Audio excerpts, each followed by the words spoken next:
All right, well, real quick before we get started, I want to go over something. I know you guys are all looking at me. You see my face. It's a little different. You're probably thinking, what happened, right? That's what everybody asks me when they first meet me. What happened to your face? Let's talk about it. We're here, right? A couple years ago, I got the Johnson & Johnson vaccine. Yeah. Okay, yeah. I don't know what y'all's symptoms were, but this was my Fauci ouchie. This is what we're dealing with here. No, I'm kidding. I don't know if the government's listening, so I want to say that was a joke. I was actually born this way. It's a genetic thing. I was born to two great parents. My mother is a spicy Latina. My father was Sloth from the Goonies. So, yeah, nepotism, right? That's why I'm here. No, actually, I was born with something called Crouzon syndrome. Not a lot of people know what Crouzon's is, myself included. Like when people ask me, like, what is Crouzon's? I tell them it's the brand of tequila my mom drank while she was pregnant with me. Yeah. Because I'm not a doctor, nor am I a bartender, but that's not true. My mother actually did not drink during the pregnancy. As far as I know, she didn't have her first drink until after she saw what I look like. Right there in the delivery room, they have an open bar. No, I don't want you guys to feel bad.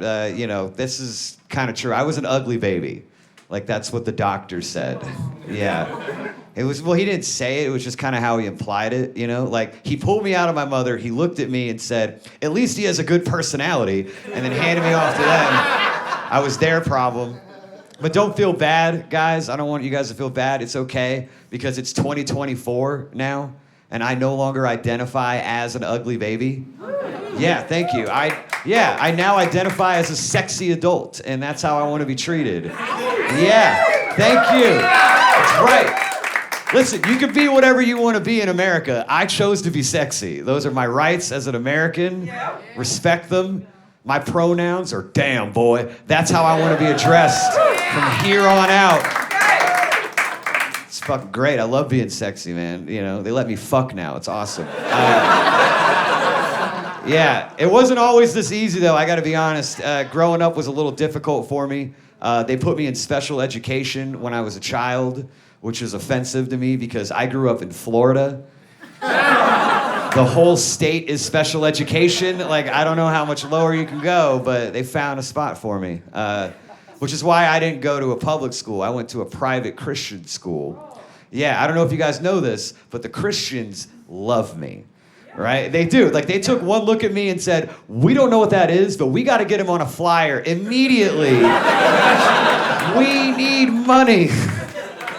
We're going to ride this ugly kid's coattails to the pearly gates. Let us in, Lord. We're coming. And it's just me, you know? No, things get better, though, as you get older. Like, I was out on the dating websites and stuff. Like, you guys know about Bumble? Are we familiar? Like, Bumble, it's the app. Ladies go first. You know, guys, if you want to hear from a girl, she has 24 hours to tell you something. And if she doesn't, it's gone forever. This is a true story. I waited 5 years to have my first conversation on Bumble. Yeah, wow was right. It was very long, cold, dark 5 years it was. But I finally got a message, and I got really excited. You know, like, I'm like grabbing my phone. I'm like, what is she gonna say, right? Like, this could be my future wife. How are we gonna get the ball rolling? I open it up. This woman asked me if I was a little person. First thing she said, not even a, hey, how are you?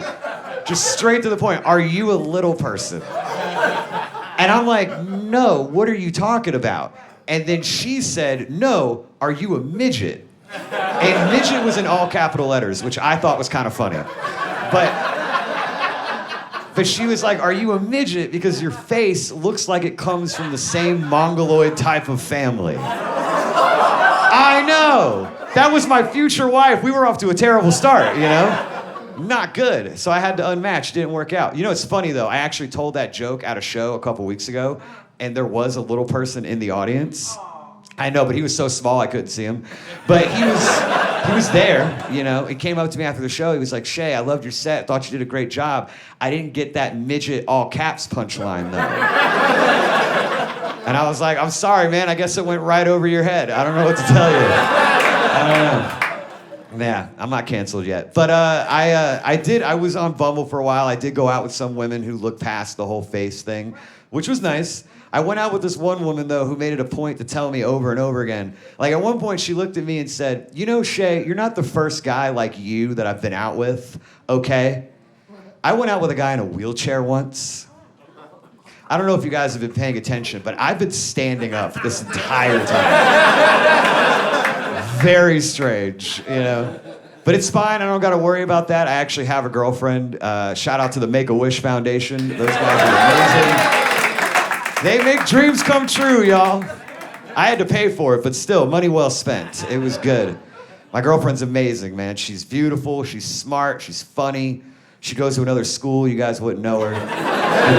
She's legit, man. She's dope. Like, it's funny, because, like, she's an actress, right? And I like that, because I wanted to be an actor growing up when I was a kid. Like, that was my dream. I wanted to be a child star. I wanted to be on Nickelodeon. Like, I wanted to be a Nickelodeon child actor. And I don't know if you guys watched that documentary that came out earlier this year, right? Some dreams do not have to come true, is what I took from that. I thought it was because I was an unlikable child. It turns out I was an unfuckable one. You know, like, it just didn't. I didn't read the audition correctly, you know? Yeah. My two big dreams in life were to be on Nickelodeon and to be signed to Bad Boy Records. Like, I didn't have any foresight as a child. These are the dreams that I was born with. I actually, because there was nothing out there for me when I was a kid. Like, growing up, there was no representation for me. Like, the only guy that I had was, I don't know if you guys have seen The Hunchback of Notre Dame. Quasimodo. Shout out to my ugly baby prince. That was the real OG ugly baby. I love that movie, man. Like, it's a classic. Like, I watched it recently. Like, my favorite scene in the movie is when Quasimodo saves Esmeralda from being lit on fire. Like, he swoops in like a special needs Tarzan, and he, like, unties her from the burning stake, and he looks her in the eyes, and he utters that famous line. I